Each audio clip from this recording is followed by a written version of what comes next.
Texas wants you to be able to get a gun as easily as possible, but Texas does not want you to vote easily if you live in Texas' largest counties, which just happen to be where the largest numbers of people of color live in Texas. Texas Republican Governor Greg Abbott has promised to sign a bill passed by the Republican legislature that will allow Texans to carry concealed handguns without a license, without a background check, without training. And the Texas governor is eager to sign another bill that would attempt to restrict voting among Democratic voters in Texas. The new voter restriction bill would limit the number of polling locations in the largest counties in the state. Texas Tribune reports the formula would apply only to the state's 5 largest counties. In Harris County, home to Houston, the state's biggest city, the formula would mean fewer polling places in 13 of the 24 districts contained in the county, all currently represented by Democrats. Every district held by a Republican would either see a gain in polling places or see no change. In most cases, the districts that would lose polling places are represented by people of color. Joining us now is Democratic Congressman Joaquin Castro of Texas. He represents Texas' 20th congressional district, which includes San Antonio. Congressman Castro, thank you very much for joining us tonight. Let's begin just for a moment with this gun legislation that the Texas governor is signing. It's now completely legal to be carrying without ever going through any paperwork whatsoever to get that gun. Yeah, the governor and the Republican legislature have made Texas more dangerous.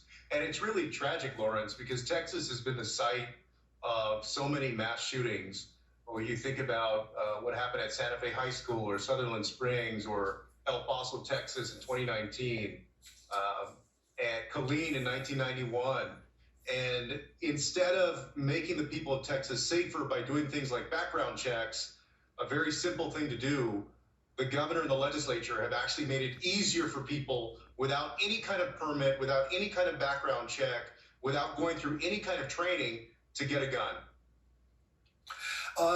Let's go to what they're doing on voter legislation. This is a second round of voter legislation in the Texas legislature, and aiming now at the big counties where the Democrats vote.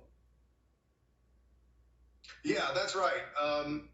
This is basically a naked power grab. Texas Republicans this legislative session have moved to the extreme right. And one of the things that they're trying to do is suppress Democratic votes. As you know, in the last few years, the elections have actually gotten closer and closer. And so rather than putting out great ideas or convincing more voters to side with them or governing better, instead of doing any of that, what they're trying to do is make it harder for the people that disagree with them, the people that go and vote against them, making it harder for those people to actually come back and vote next time. And so it's very much a naked power grab. And also, if you look at the leadership in Texas, Lawrence, it very much is out of sync with the population of Texas. Texas is an incredibly diverse state, and the Republican leadership in Texas is not. And so, it's very sad to say, but I think it's true that it is a lot of Republican white males that are trying to hang on to power, and they're trying to do everything that they can in a diversifying state to do that. Well, they definitely are in sync with the Trump vote. We have a new poll showing that 53% of Republicans, 53%, believe that Donald Trump is the true president. So that means 53% of Republicans fail a basic mental competency test question: who is the president of the United States? And Congressman Castro, the Texas legislature seems to be in service of those people only at this point. Look, Donald Trump owns the Republican Party in this country. He owns the Texas Republicans. And not only is it a matter of self-delusion, these people are delusional, but they've also gotten very dangerous to the people of Texas, and I think to the people of this country. As you go forward, what is your expectation of how you would be able to counter in the next election what they are legislating now about how that election will be held in Texas? Well, of course, there are going to be legal challenges that hopefully will hold up some of this legislation and hopefully prevent it from actually taking effect.